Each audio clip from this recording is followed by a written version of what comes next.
Hello students, লৈ আহিছোঁ HS first ইয়াৰৰ এমাইল এছামিছৰ গদ্যাংশ ধনৰ ব্যৱহাৰৰ পৰা কি কুৱেশ্যন চাব লাগিব, কি কুৱেশ্যন পৰীক্ষাত আহে। প্ৰতি বছৰে HS ফাৰ্ষ্ট ইয়াৰৰ ফাইনেল এক্সামত 100% কমন থকা কেইটামান ইম্পৰ্টেণ্ট কুৱেশ্যনছ লগতে তাৰ এনচাৰ লৈ আহা। তেতিয়াহ'লে পলম নকৰি ভিডিঅ'টো আমি আৰম্ভ কৰোঁ। প্ৰথমতে চোৱা কুৱেশ্যন নম্বৰ 1। কুৱেশ্যন নম্বৰ 1 চোৱা, অসমীয়া সাহিত্যত বেকন হিচাপে পৰিচিত ব্যক্তিজন কোন? উত্তৰ হৈছে সত্যনাথ বৰা, অৰ্থাৎ ধনৰ ব্যৱহাৰ নামৰ পাঠটোৰ লিখক হৈছে সত্যনাথ বৰা। অৰ্থ ব্যৱহাৰৰ মূল মন্ত্ৰ কি? আয় অনুসাৰে খৰচ কৰাই হ'ল অৰ্থ ব্যৱহাৰৰ মূল মন্ত্ৰ। চিটটো চোৱা, ধনৰ ব্যৱহাৰ শীৰ্ষক পাঠটি সত্যনাথ বৰাৰ কোনখন গ্ৰন্থৰ পৰা লোৱা হৈছে? উত্তৰ সাৰথি নামৰ গ্ৰন্থৰ পৰা। দ্বিতে চোৱা, সত্যনাথ বৰাৰ একমাত্ৰ গীতৰ পুথিখনৰ নাম কি? নাইবা এই কুৱেশ্যনটো এনেদৰেও সুধিব পাৰে, সত্যনাথ বৰাৰ প্ৰথম গ্ৰন্থখনৰ নাম কি? উত্তৰটো হৈছে গীতাৱলী।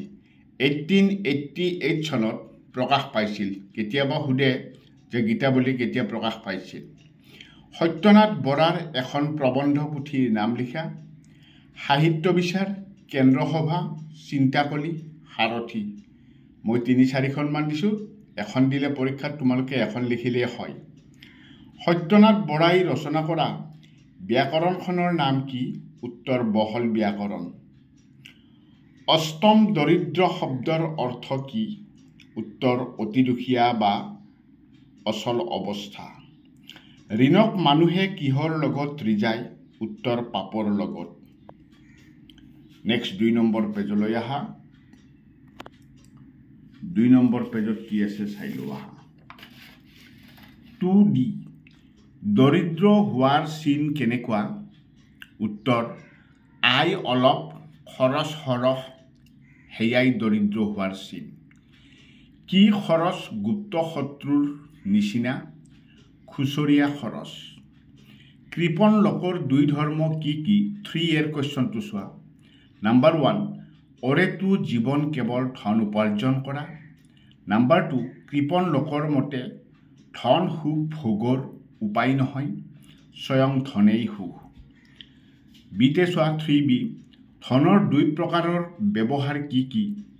নাম্বাৰ 1, ধনেৰে সুখ সম্পদৰ আহিলা পাতি গোটাই ল'ব পাৰি, যেনে ভোজনৰ ভাল বস্তু, ভাল কাপোৰ, হাতী ঘোঁৰা, গাড়ী ডলা আদি। নাম্বাৰ 2, ধনেৰে আনৰ উপকাৰ সাধিব পাৰি, যেনে ভাত নোহোৱাৰ ভাত, কাপোৰ নোহোৱাৰ কাপোৰ আদি দি সহায় কৰিব পাৰি। কি 2টা কাৰণত মানুহে কৃপণালি কৰে? নাম্বাৰ 1, কৃপণ লোকে ধন উভৈনদী কৰি পৃথিৱীত এটা খ্যাতি অৰ্জন কৰিবলৈ কৃপণালি কৰে। নাম্বাৰ 2, কিছুমানে সন্ততিলৈ ধনৰ এটা অক্ষয় ভাণ্ডাৰ বান্ধি থবৰ মানসেৰে কৃপণালি কৰে। দ্বিতে চোৱা, লেখকৰ মতে কি 2টা বস্তু ফলিওৱাৰ বাবে অলপ ধন লাগে? উত্তৰ সৎ বৃত্তি অৰ্থাৎ দয়াবৃত্তি, আৰু নাম্বাৰ 2তে হৈছে অসৎ বৃত্তি অৰ্থাৎ অহংকাৰ বা লোভ বৃত্তি। নেক্সট নাম্বাৰত কি আছে কুৱেশ্যন চাব হা। কৃপণ আৰু ধোঁৱাখুলীয়াৰ মাজত থকা পাৰ্থক্য 2টা লিখা। নাম্বাৰ 1, কৃপণ লোকে ধন থাকিও খৰচ কৰিব টান পায়, আনহাতে ধোঁৱাখুলীয়া আয়তকৈ ব্যয় কৰি বেছি ভাল পায়।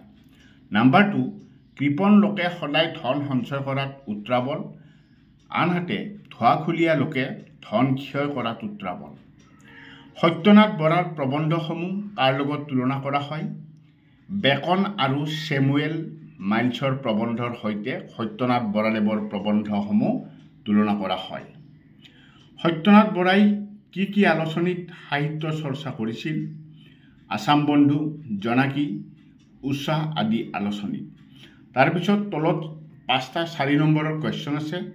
এই 4 নম্বৰৰ কুৱেশ্যনকেইটা তোমালোকে এইকেইটা কুৱেশ্যন চালেই হ'ব।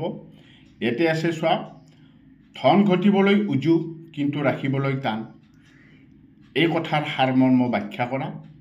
বিতে চোৱা, ধন সুখ ভোগৰ উপায় নহয়, স্বয়ং ধনেই সুখ, ব্যাখ্যা কৰা।